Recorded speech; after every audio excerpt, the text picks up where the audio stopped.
ஒரு இருளான நேரத்தில், ஒரு இருள் சூழ்ந்த நிலையில் ஒரு கருப்பு எறும்பு ஒரு இருளான பாறையின் மீது ஊர்ந்து சென்றால் அந்த எறும்பை இறைவன் கண்காணிக்கிறான்.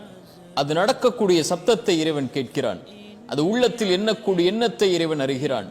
அதனுடைய உணவையும் அவன் தயாரித்து வைக்க மறக்கவில்லை. இப்படி ஒரு சின்ன ஜீவராசியையே இந்த பிரபஞ்சத்தில் இறைவன் மறக்காத போது என்னையும் உங்களையும், என் நிலையையும் உங்கள் நிலையையும் இறைவன் மறப்பானா? இறைவன் ஒருபோதும் நம்மை மறப்பதில்லை. எத்துணை வாசல்கள் அடைக்கப்பட்டாலும் அந்த 1000 அடைக்கப்பட்ட வாசல்களை தாண்டியும் அவன் உதவி செய்ய நாடினால் உதவி செய்வான். ஆனால் 2 கேள்விகளுக்கு இந்த மனிதன் பதிலை அறிய முடியாது. அது எப்போது, எப்படி?